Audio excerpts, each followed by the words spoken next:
Hello and welcome to Economics and Birdsong, my video cast.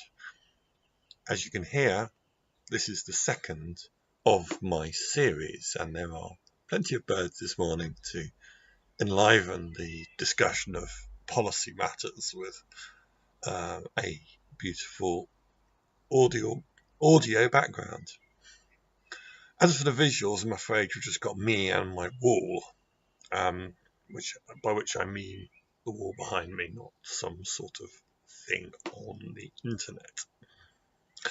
So for this second video cast, I'm going to talk about two matters. The first matter is carbon pricing, which is a topic that you'll have seen I've discussed before in my first podcast. And the second is climate finance, by which we mean money lent or granted to generally developing countries in order for them to make progress on climate change. Here we want to discuss the linking of the two, which is a sort of policy conditionality. That is that developing countries achieve greater levels of climate finance from multinational development banks and international donors if they also make progress on fiscal reform, in particular subsidy removal on fossil fuel subsidies, so getting rid of them, and imposition of taxes on fossil fuels, namely a carbon tax or other fossil fuel taxes. There's a state-led sector as well, so while carbon pricing covers the private sector, some of these countries have large state-directed sectors. So, for example, the state electricity sector or the state financial sector. So, where a country's banking system is state-run. So those forms of procurement of physical infrastructure, and also procurement of lending to private and public entities, those things are directed by the state and therefore not necessarily going to be influenced in the same way by a tax. So we want to use climate finance and other forms of policy financial instruments, to encourage the adoption of mitigation strategies, specifically carbon taxes, subsidy removal, and green procurement of infrastructure and state-led investment. How do we do this? Well, first of all, we've got to measure it. We have to measure the encouragement that's been made to such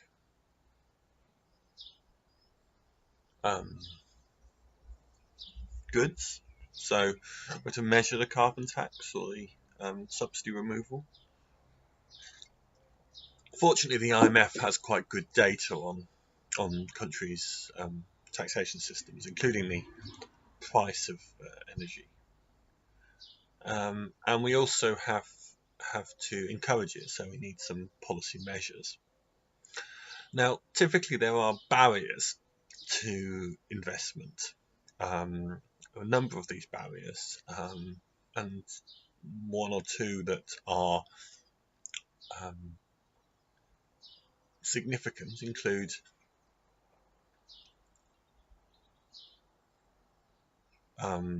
the barrier to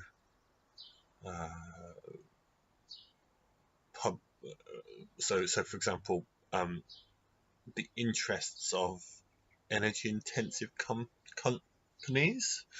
So these companies might be disfavored by carbon taxes because they need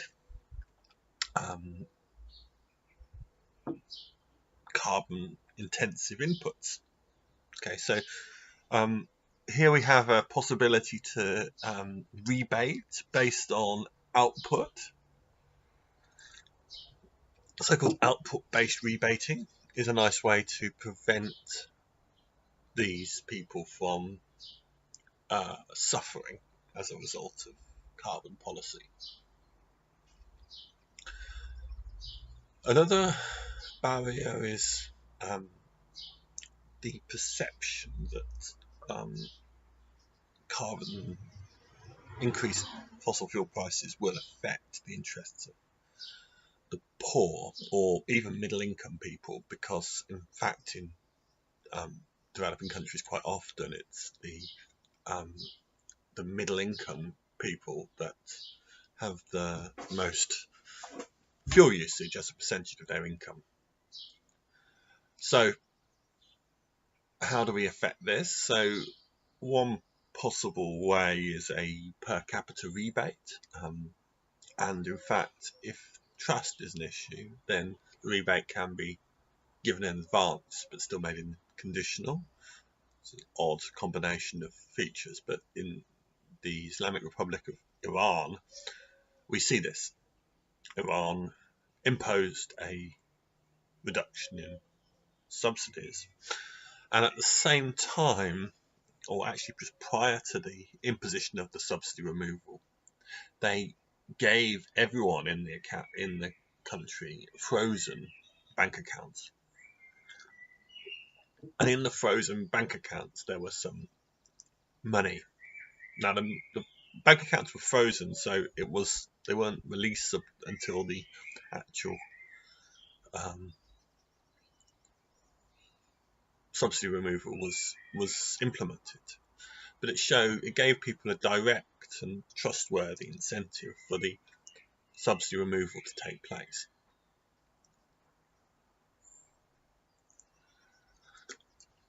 So we've discussed two barriers so far. We've discussed energy-intensive export industry, and we talked about output-based rebating in that instance. We talked about everyday people feeling affected by increased fuel prices and the possibility of some sort of per capita refund for those people.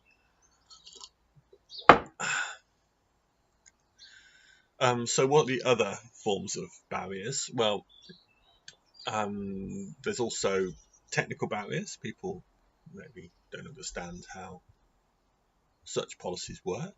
So we might have to provide technical assistance to show how subsidy removal and carbon taxation can take place. That's the third, so technical assistance. And then there's the question of whether we can provide some sort of conditionality, and there's various forms of conditionality that have been successful in the past. I could give you some examples here. So one form which is known in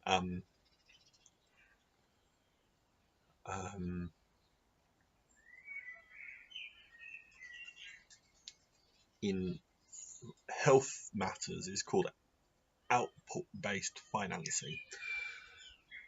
Outcome-based financing actually doesn't provide any money until the outcomes have taken place. So it's a post hoc financing method. Okay. So where the monies paid are conditional on outcomes. Okay. So that sort of financing still requires pre-financing. It's just that pre-financing gets refinanced by the output-based financing. You could also make the interest rate paid conditional on results. That's another option. So here we talked about option A, output-based financing. Option B is development policy financing. Development policy financing is a form of direct grants from multinational development banks like the World Bank to developing countries, conditional on improved policy. So this is kind of sensible in this context as well. And then there's the question of really crediting. So can we credit the outcomes that we want?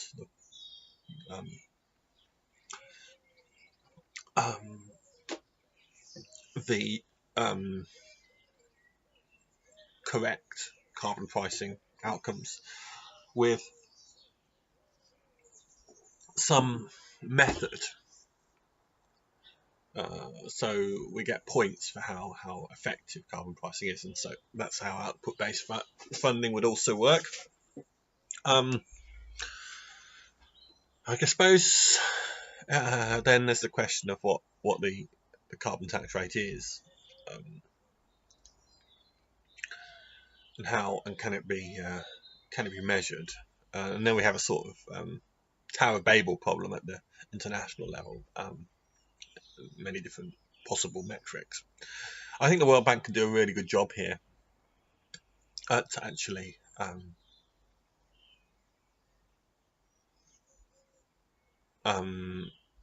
providing some metrics for itself, which could then be useful secondarily in the international sense.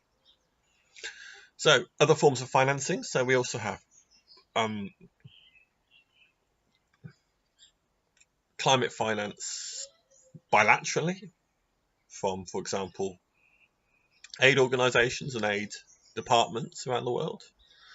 The UK's DFID, Department for International Development, has used what I mentioned earlier, output-based financing in a health context before, so it's been a driver of that. We could also, so there's bilateral aid, there's also multilateral aid under UNFCCC and under the various international agreements. There's a green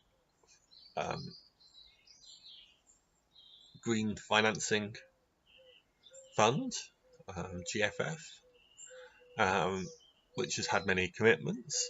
Under Copenhagen, there was a commitment to 100 billion per year in increased climate funds, and we often see that these funds aren't always as forthcoming after the pledge has been made, but nevertheless there is a fund there.